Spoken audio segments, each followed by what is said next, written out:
following is a presentation of HBO Sports.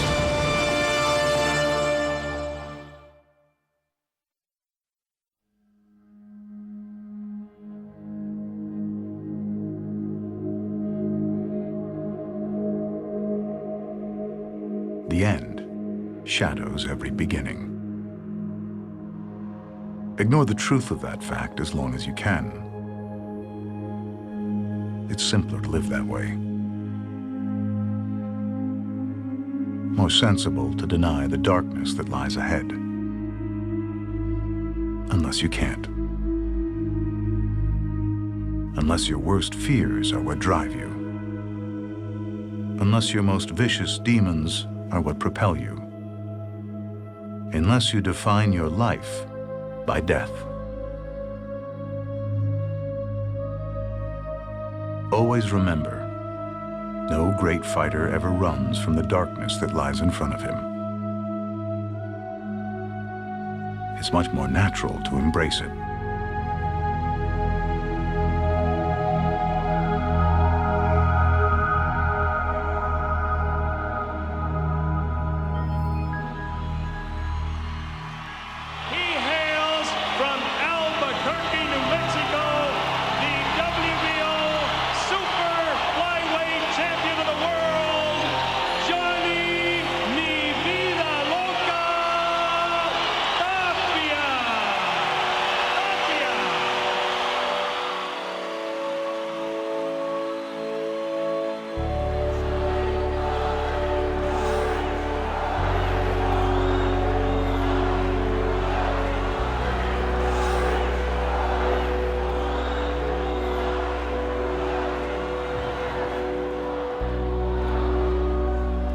My name is Johnny Tapia. I was born in Albuquerque, New Mexico, 1967. A rugged place, you know? A lot of scary moments, a lot of messes, people bleeding all over the place. It was pretty deadly. But that's where I'm from. I was born and raised there. For all the darkness that surrounded Johnny Tapia as a young boy, the beginning of his life was defined more by what wasn't there than what was. His father, he was told, was murdered while his mother was pregnant with him, which made what happened when Johnny was 8 all the more difficult to bear. It was a Friday afternoon. My mama said that I was going to my grandma's house because she was going to go dancing. She liked to go dancing on Fridays and Saturdays. I didn't want her to go. I begged her not to go. And she never came back. They found some of her jewelry. And about 3 days later, they said she was in the hospital. 4 days later, said she was dead. And the truth is, it's not like she got hit with a car, or I wish it would have happened that way. But by her being stabbed 22 times with an ice pick and a rape. I still remember waiting at that door for my mom to come and pick me up. Let's just say I still wait at the front door for her. And it's never gonna come back. She's never gonna come back.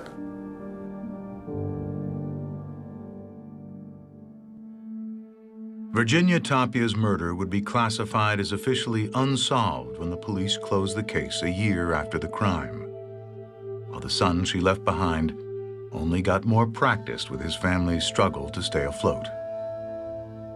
My whole childhood, we were very, very poor. I was raised with my grandma and grandpa. We were on welfare, but we made it. My grandfather was a real rugged, tough, macho man. He had to be. He was the head of the family. 8 brothers, 6 sisters. I call them my brothers because I was born and raised with them, but they're all my uncles and aunties. Well, my brother Randall used to challenge me with other little kids in the community center. You know, everybody comes from everywhere, and they tell me, fight this guy, fight that guy. If I beat him up, I get $1. I never did like to fight, street fight, but I did a lot of them. It was normal. I became 11 years old. I tried boxing. My first fight, I got a knockout in 30 seconds.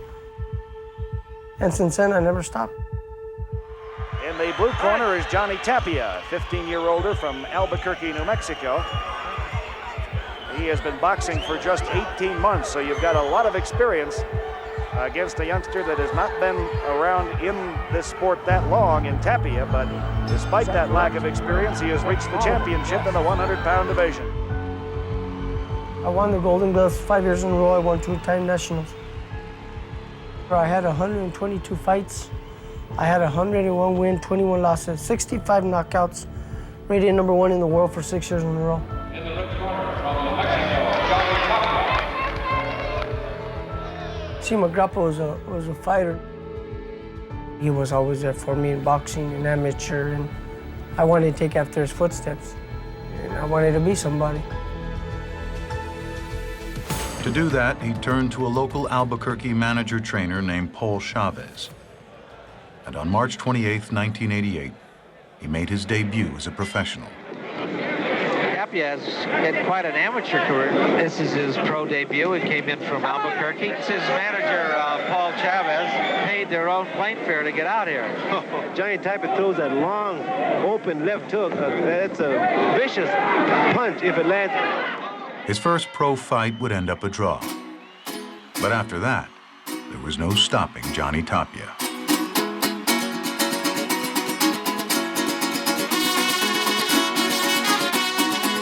Para bailar la bamba se necesita una poca de gracia y otra cosita, y arriba, y arriba. Ahí arriba, y arriba, y arriba, y arriba. Yo no soy marinero, soy capitán, soy capitán, soy capitán. The good combinations by Tapia, that's his trademark. I mean, when he's fighting well, that's what he will do.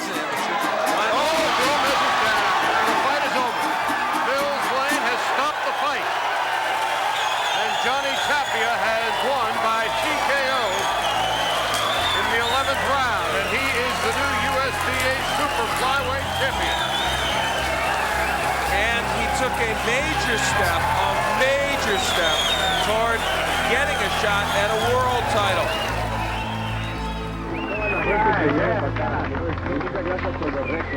This is for my grandma for Mother's Day.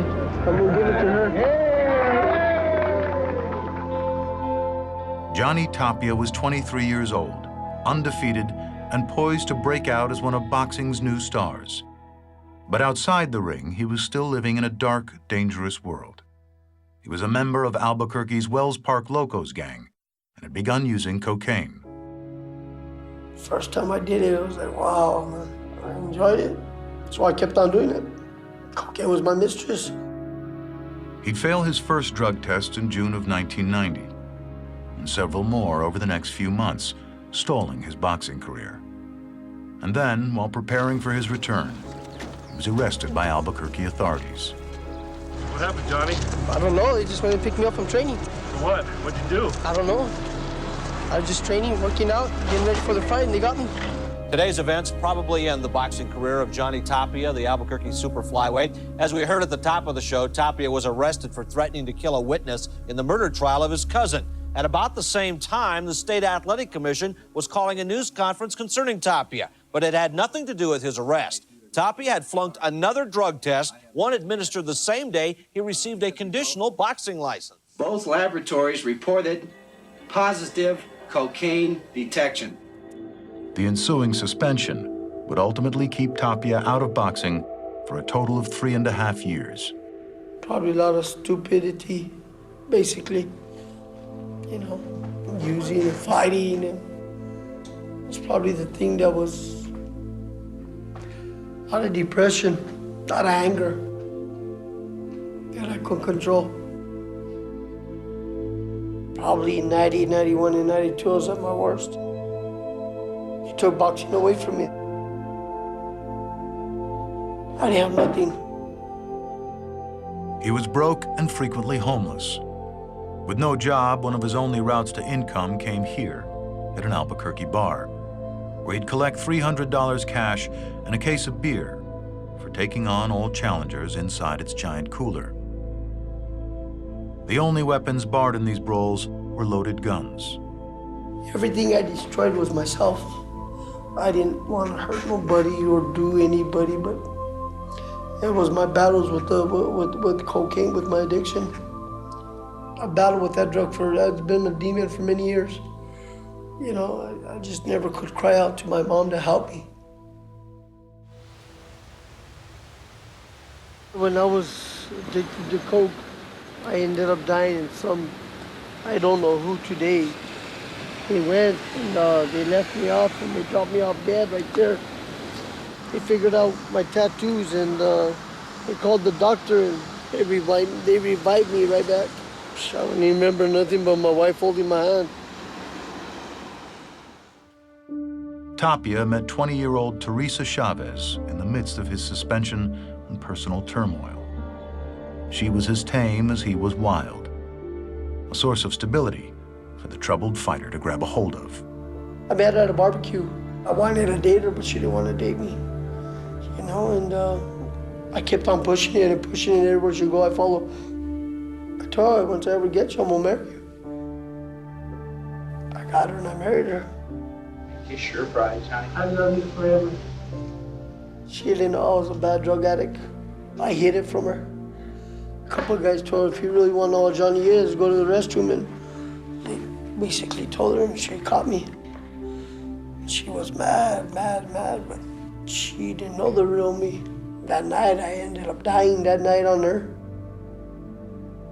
That's how it started off. That's what started off as Teresa Tapia. 9 months later, with her new husband still racked by cocaine, the only thing she could think to do to save her marriage was to lock them both inside their small rented home in the hopes of drying Johnny out. The house had wrought iron. I couldn't get out. She had the keys, but she didn't trust me. I didn't trust myself either. If I got out, I would have never came back. I went cold turkey. I had no choice. The first 3 weeks were rough. Ooh, shakes, everything. I was doing a lot of cocaine. I broke everything in the house. She's like, go ahead and break it. You're gonna fight pretty soon. You're gonna pay for it all, you know. I broke everything. But she said, you can break everything. I'm still gonna stay here. About the 4th week, I started doing push-ups. I was a little weak. Then I started doing sit-ups, and then I started running in place.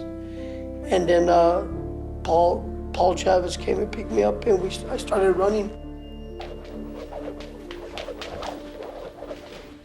Boxing was the love of my life, and that's what I wanted. In '93, they gave me a chance. I came back in '94. Johnny, you're getting yourself in shape right now, right? You're not 100% now. No, by all no means, I'm not 100%. Right. I'm not even at 85. Right. But once I do, I'll be at 110. Okay, but when you're back at 110, look out, because the babyface assassin. He returned to the ring in Tulsa, Oklahoma in March of 1994. So a look at Johnny Tapia. First time in 4 years that he has been in a boxing ring. He has had his problems with drugs on more than one occasion. He says now his act is completely cleaned up and he is ready to go and looks forward to attaining the lofty position that he was in before. He literally was a step away out. Good shot to the body, left to the head, down goes O'Barra. He's asking him, that's allowing him to continue. Here comes Tapia. Left hooks to the body, down goes Estrada. Tapia's already turning backflips. Oh, well, that hurt him. There's a right hand, drives him into the ropes. These are huge shots. I mean, Johnny Tapia is hitting him with combinations that are hard, and that's the kind of thing that knocks people out. If he can land 2 more body shots here, he'll get him out. And he does. You called it. Fatigue definitely a factor, and that's it. Marty Denkin who stopped the fight. Johnny Tapia with his 5th consecutive impressive performance, 5th consecutive win since he's come back after a 3.5-year layoff and making 25 straight wins now overall. I love you, Grandma. Falling down and coming back up, I'm proud of myself for once, and I just hope to get bigger and better things. Who are some of your favorite fighters? Julio Cesar Chavez, Sugar Ray Leonard. I like the style of Sugar Ray Robinson, a puncher and a boxer. Right, kind of like your style. My manager, Paul, predicts me as a Sugar Ray Robinson, but I want to be a Johnny Tapia style, you know. I come up with some things that people don't even do.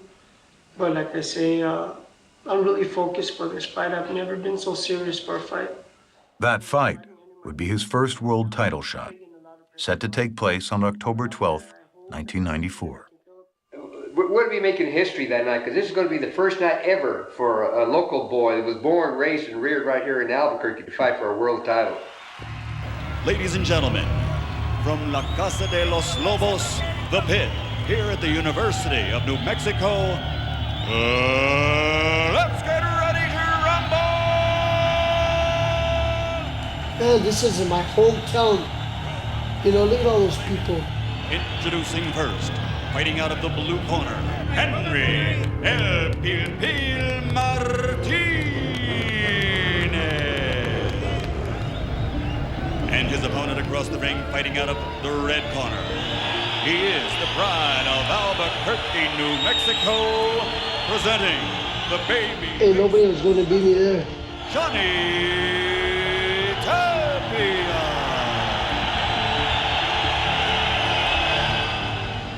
I'm ready to go. Just throw the first punch. Since Johnny Tapia came back from that almost 4-year layoff, he's a different fighter. He's a banger now. Very tight. They've each had a good round in this contest, and they have raised their intensity level up to the championship level. And Tapia is whacking away with that left hook. He now has a beat on Martinez for the first time with that hook. Oh my, big right by Tapia, hurts Martinez. At some point in these fights, technique gives way to sheer determination, and we're coming close to that point. I think we may be there. Good jab by Tapia. They both wail away here in round 8. If you're gonna put me on the stretcher, make sure I go straight to the hospital. But I would never lose in my hometown. And this crowd makes Johnny Tapia a better fighter. Is the adrenaline flowing in Johnny Tapia? I guess so. My goodness. It's flowing like molten lava here. That's when Johnny Tapia does the best. He is going after him. Martinez is hurt.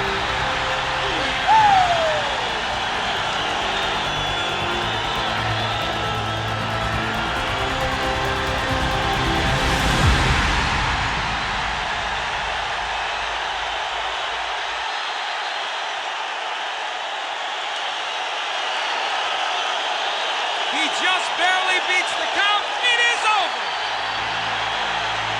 They had to do that. Johnny Tapia has made it all the way back.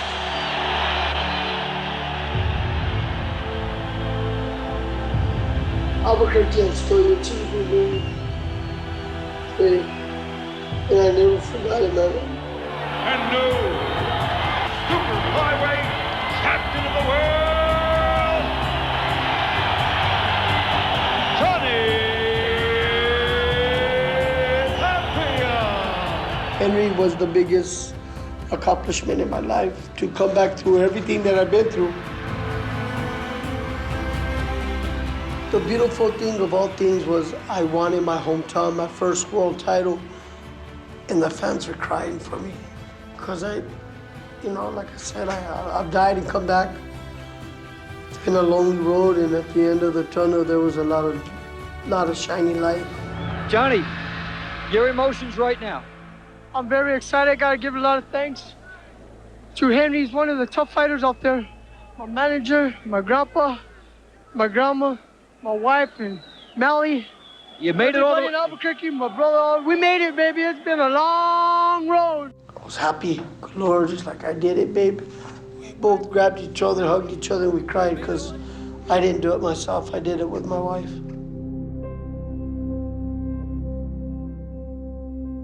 She stood there. She stood right there, and at the end, it was a broken puzzle ready to be fixed. But I had put her through hell more than anybody here. She went through all the downs that I went through, and she went through all the ups that I had. And she stood there. She should have left my ass a long time ago. But she knew that there was a better Johnny in me. Teresa Tapia became her husband's manager in 1995. He was fighting 6 times a year and continuing to accumulate victories at every stop he made. But now there was another undefeated star from Albuquerque, 7 years younger than Tapia, who'd come onto the scene. His name was Danny Romero.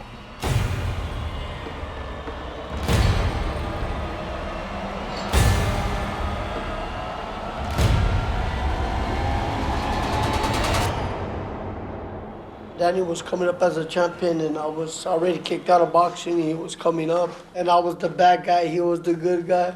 I did the drugs and go to jail. He did everything good, you know. And when I came back into boxing, I was taking some of his spotlight. So that's when he started calling me out. All right, let's go to Johnny Tapia now that we know that fight is going to happen. We presume it will happen. See what happened tonight? It'll happen the same way. The same way it's going to happen. He don't want none of this. The words are, I want Danny. I want Danny. I got to dispose of a little gnat that has been all over me, so it's time to get rid of it. Even though the fighters made clear what they wanted, it would take nearly 3 years to put the bout together. But when it was finally scheduled for the summer of 1997, it was engulfed by animosity and tension. Not to mention rumors that gangs in New Mexico were taking sides in the dispute. Tonight, from the Thomas & Mack Center in Las Vegas, Nevada, HBO Sports presents a hometown rivalry to rival all rivalries, as fellow Albuquerqueans Danny Romero and Johnny Tapia finally come together in their battle for the Junior Bantamweight Championship of the world. And because of the enormous emotion that attaches to this Albuquerque battle, extraordinary precautions in the Thomas & Mack Center tonight. Close to 100 uniformed police visible in the arena. Every single patron and official who enters walking through a screener. And among those Las Vegas policemen who are working the bout, 3 specially trained gang observation units to watch the body language and the communication in the crowd here in Las Vegas. Round 1 begins. They waited years. Tapia loves to start fast. Romero will want to establish his technical superiority. Tapia wants to lure Romero into a war. Every punch has mean intentions. Every punch is meant to hurt the opponent here. Tapia digging to the body with 2 left hooks as Romero lands a counter left. Tapia lands a hard right hand counter and the crowd goes wild. You look good, son. In and out, box this guy and have some fun. We look good, not just me, us. You own him, son. Hard right hand across the top by Tapia. He's been remarkably effective in landing power punches, and he digs to the body one more time. Tapia taunting Romero for the benefit of the largely pro-Johnny Tapia crowd. Right hand after the bell by Tapia. Warning number 1 from Mitch Halpern. Hard right hand by Romero. Best punch of the fight. Romero more than doubled Tapia on power shots in the 6th, and he starts the 6th with a right hand. So momentum seeming to shift subtly in the bout now. Early part of the fight belonged to Tapia. Romero has established himself in the middle rounds. Albuquerque, I'm your champion, Big Bear. Hi, love you. 3 rounds to go in the Battle of Albuquerque. Now Tapia lands a left hook and a straight right hand, and Romero comes back with a counter left. In one sense, Jim, both men have so much invested in this that they're almost afraid to lose. But neither man is a loser tonight. They gave the world of boxing something to wait for, and they made it worth waiting for. Hard left hook to the body by Tapia. Crowd trying to lift their man.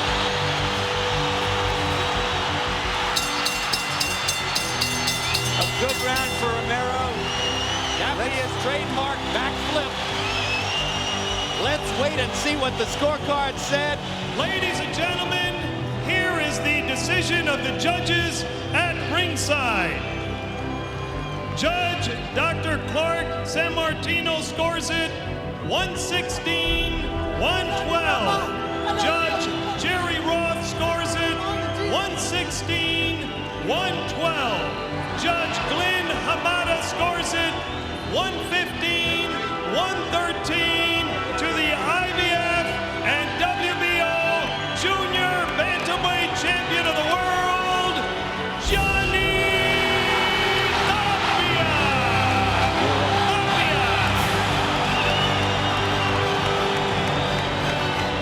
Albuquerque already knew who was their champion.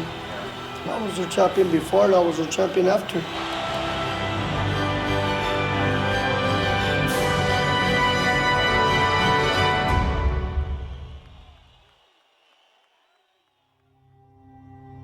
He was now undeniably a star, his fame sealed as the champion who'd emerged from the darkness to rehabilitate himself. Even as unbeknownst to the public, his drug abuse between bouts had never really stopped. He had linked up with a new trainer along the way, a former fighter from New England named Freddie Roach. He's one of the greatest fighters in the world today. He's probably the most exciting fighter in the world today also. He wouldn't be Johnny Tapia without those demons, I guess. If he was just, you know, straight-laced, real nice guy, he probably wouldn't have been as good as he is.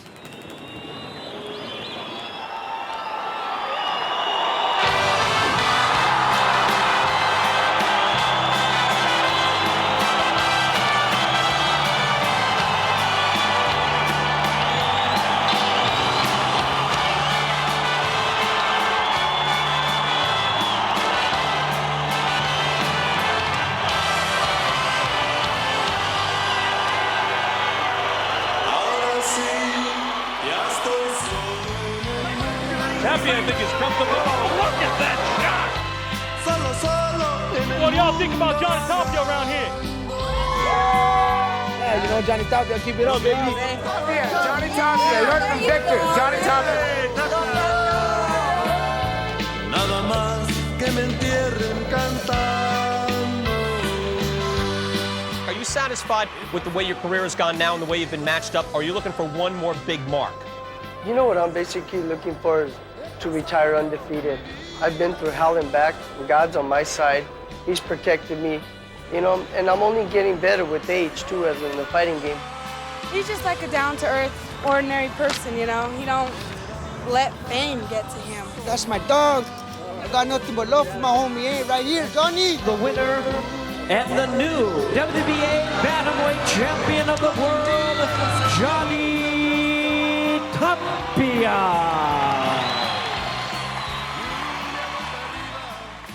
This came out in the Chicago Tribune. You broke up the mugging of a 74-year-old man the morning after the fight. Which fight was tougher for you? There was these 5 guys that jumped an old man, and I didn't appreciate the fact one bit that they were all hitting him, so I got involved and did what I had to do to protect the guy. You held the guys for the cops? You took the teenagers off this guy? Well, I didn't hold him, but I was hitting him too. Okay.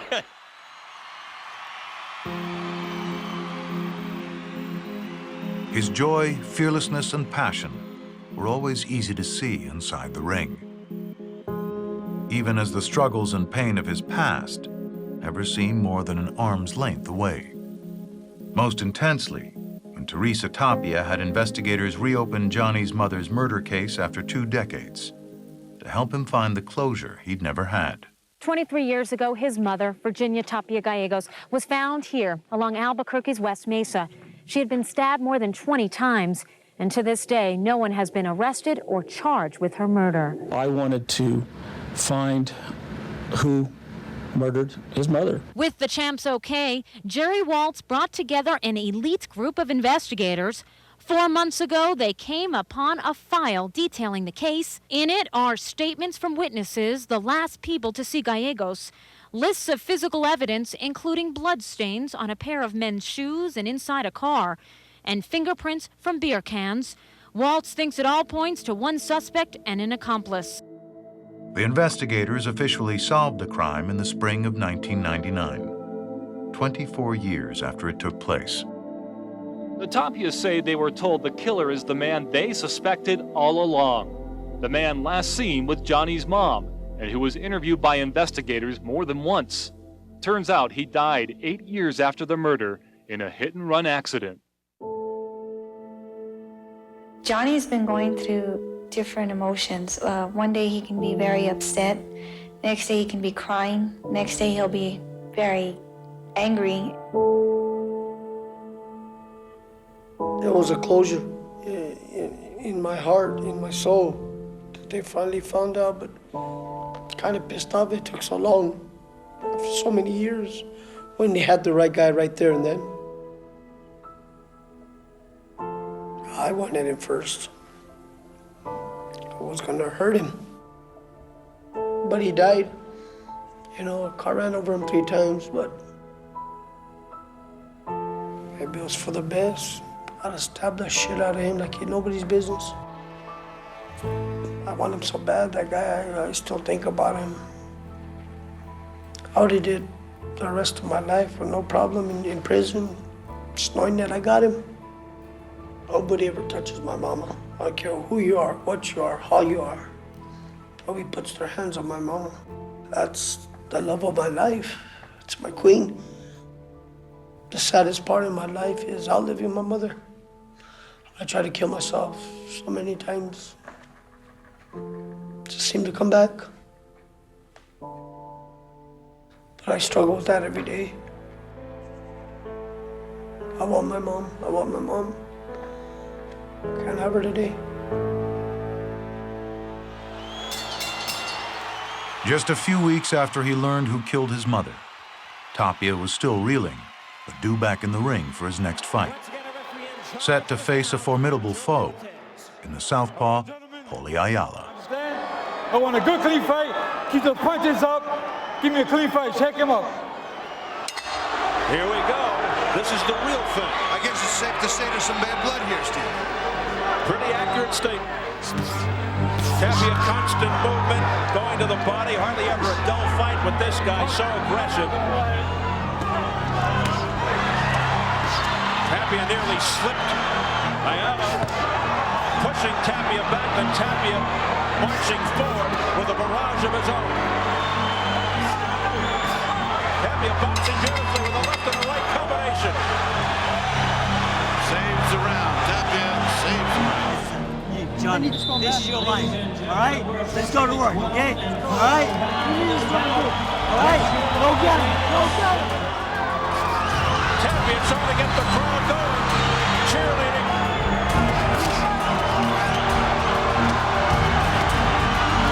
Toe-to-toe in the center of the ring as they head for the bell.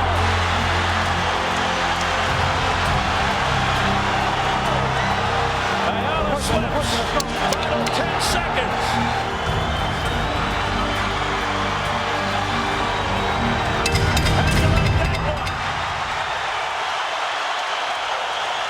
One of the best.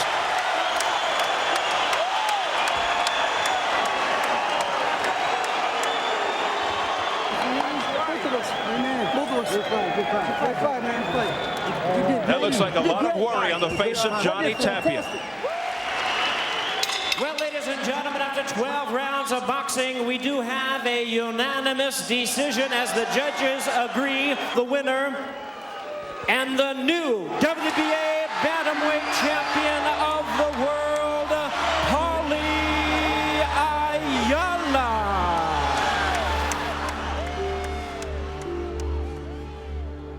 I don't know what happened. Just like everything just got quiet on me, and I can't say what really happened to me. And they said they gave it a unanimous decision. Because I gave it my all. Hey, everybody loses, that's not a problem. But you don't have to steal it from me. You want me to tell you what really hurt me? Looking at my wife's eyes. She keeps me going in life. She keeps me strong. And when I seen her eyes, it's just like, I let her down. I have before quite a bit of times, you know? But in the ring, I would never do that. And I let myself down for losing. Every other time Tapia entered the ring as a pro fighter, boxing had alleviated whatever pain he was enduring. Losing was a new thing to experience, and he didn't take well to the sensation. There were 2 mental breakdowns in late 1999 and diagnoses of ADHD, bipolar disorder, and post-traumatic stress disorder. Still, his career continued, and he won a 4th world title in his next bout, setting up a chance to redeem his only loss against Ayala in the fall of 2000. Oh, he staggered Ayala. Look at this, toe-to-toe war at the bell. We have a unanimous decision, all 3 in favor of the winner, Paulie Ayala. Oh, it's happened again, folks. I'll tell you what, I can't agree. I just can't agree with that. I can't agree. I've always used that word, and I don't want to use it today, so I'm going to leave it home. But something's not right when that type of thing happens. I don't understand that decision. Some pushing and shoving going on, and it's understandable here how Johnny Tapia thinks he was robbed.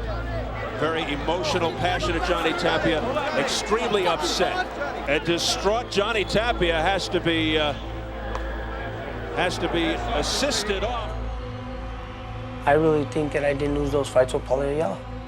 If you beat me, it's fine. I take it, I'll accept it, I want to fight you again. I mean, I wanted to take on the whole world. I was pissed. It took my pride, took my feelings from me.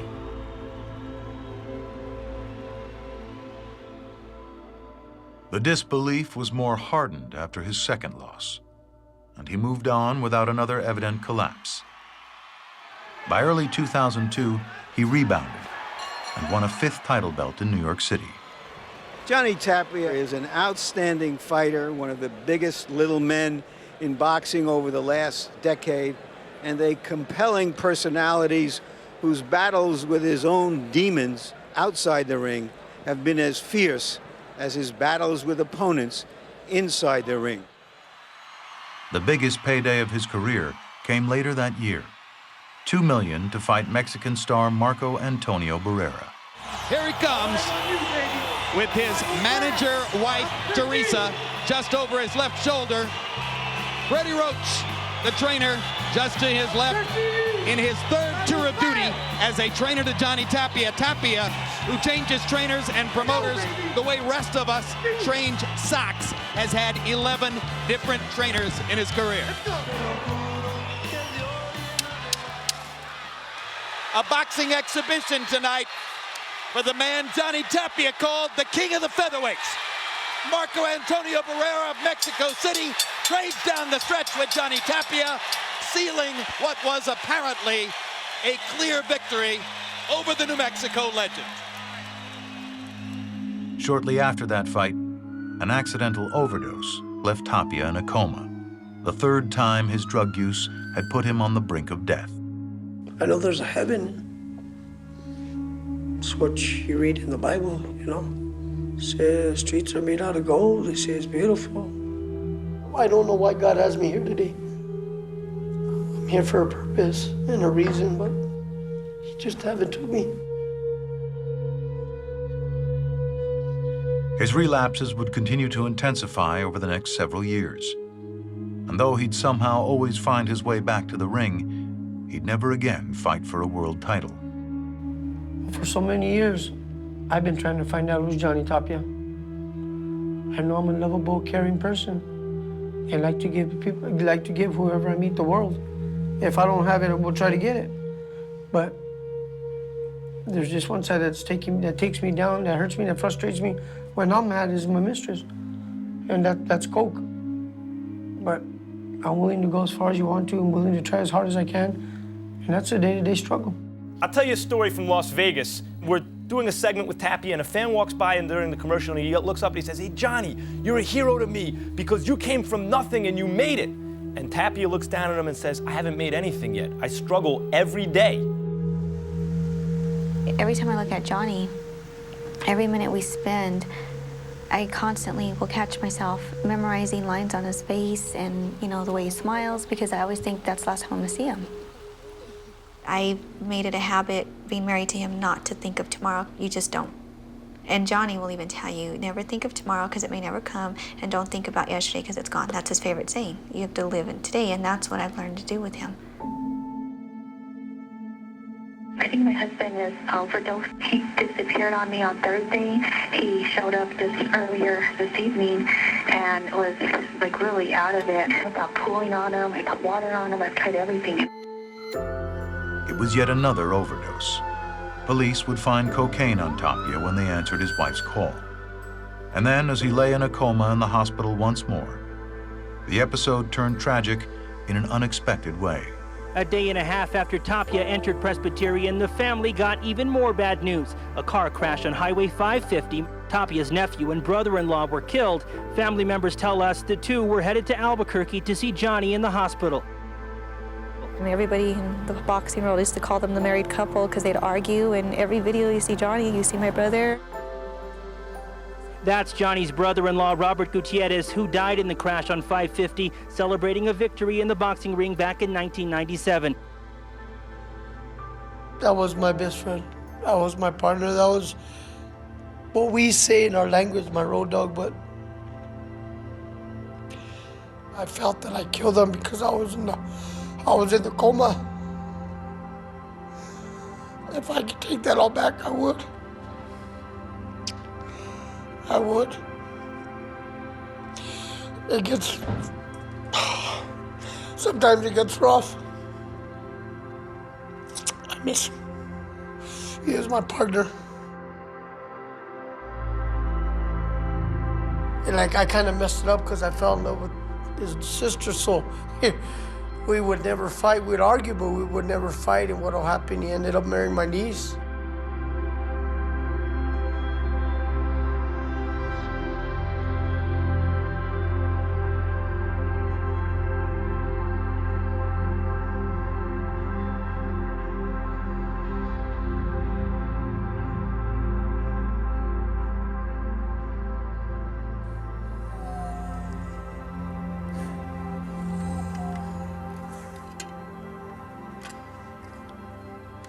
The cocaine police had located led to legal charges. It began an ordeal that would put Tapia in and out of prison for 3.5 years. He was 43 years old when he was finally released. Today, Tapia is out of prison. He's still considered to be in community custody, but Tapia is allowed to fight at the OK Casino in Española, March 6th. And once again, he says he will try to stay on the right path. Well, why should our viewers, or why should people at home listening to this believe you now? Well, they should. I mean, it's up to them. If they want to, that's fine. If they don't, that's fine too. I'm okay. I got my wife and my kids back, and they never left me. That's a good thing. The fighters are ready. Boxing fans, are we ready? Tapia returned to the ring on March 6, 2010.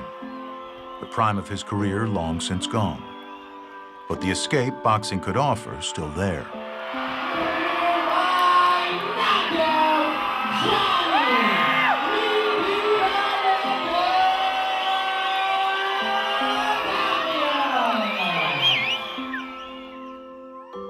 Then, a few months later, came a turn he never expected. Tapia was told since he was a small boy that his father was deceased. He learned otherwise when Jerry Padilla took a DNA test. Padilla and Tapia already knew one another, but Padilla started thinking he was Tapia's father after observing Tapia's mannerisms and comparing them to his children.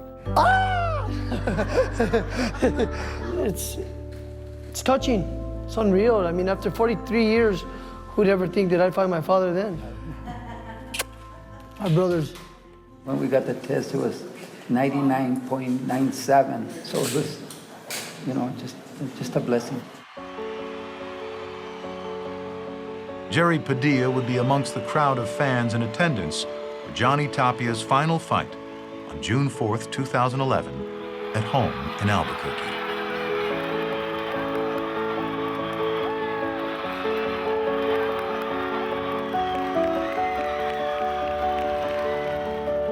Retirement meant more time for Teresa and their 3 sons. Hi, Mom. Say Happy Easter. Happy Easter, Mom. They had all become part of the story he defined himself by. Mi vida loca, my crazy life. It's my wife, Teresa. She also has one too. Nikolai, I got Lorenzo, my boys. I got the Virgin Mary, and right here I got the moms on this side and then Teresa's on this side. They're all saints. They're all saints. You know, I got nothing but saints on my body. There was also a new role for Tapia to focus on after fighting. Running his own gym and training kids whose backgrounds were all too familiar. It's funny if once in my life I'm gonna be a trainer and I can yell at them like they yelled at me. You know? If you feel that you want to train, you're always welcome in my gym. It's Team Tapia. There he is. My message to the kids to say, you know, all over the world, if you've never tried drugs, don't do it. First time's a mistake, second time's a habit. Please, don't do it. Number one for the most hip-hop and R&B, Kiss 97.3, DJ Lopez. Welcoming, with open arms and a big smile on my face, Team Tapia is in the Kiss studios. You're not fighting, are you? No, I'm done. I retired. It's in Josh Lotus' hands right now. Josh, they call you Pitbull. Pitbull, that's right, baby. How old are you? I'm 22. Dang, you're still a baby. All right, so Still a pup. How did it all start for you to get in the ring with Team Tapia? If I'm correct, I think he saw me fight at the Santa Ana in 2010, and from there we kind of just started touching bases, and he saw a lot of potential, but also room for improvement, and so he took me under his wing, and we've been working at it ever since, and best choice I ever made. How many fights are on the card? 5. 5 fights on the card. Fights on the card. It's basically gonna take up your Saturday night then. It'll take up you're gonna watch some good fighters. You're gonna see good matches. Let them go see throw blows. Everybody's gonna bleed and everybody's gonna get it on. That's what we're doing on Kiss 97.3. Shit, yeah, just give me a haircut.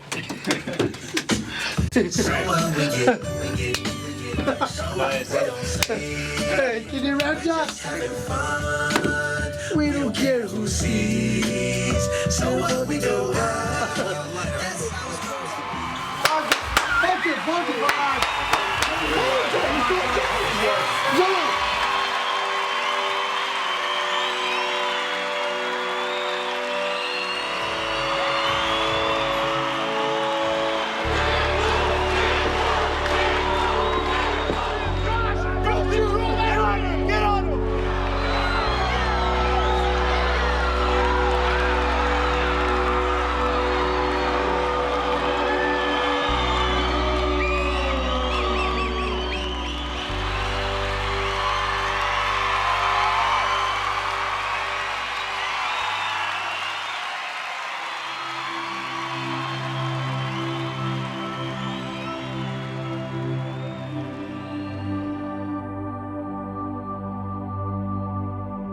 No great fighter ever runs from darkness.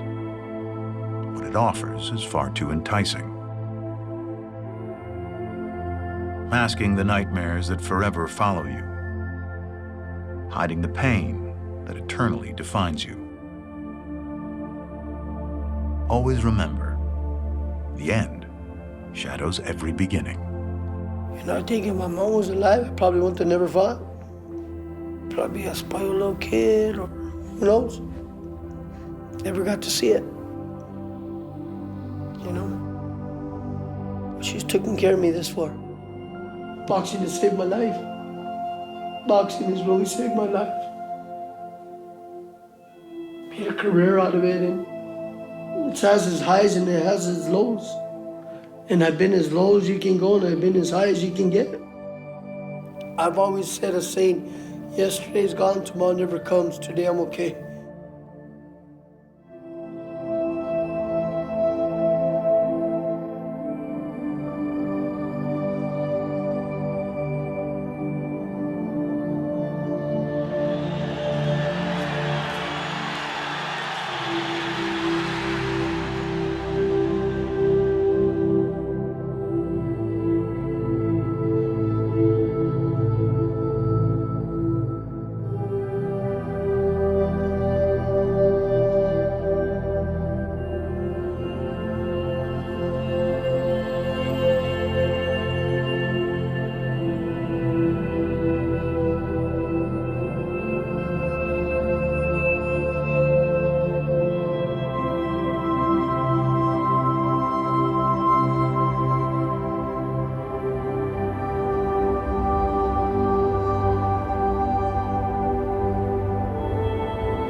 What's your name?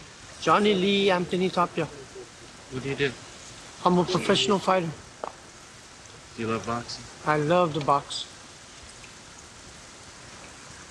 Are you a winner? I'm a winner.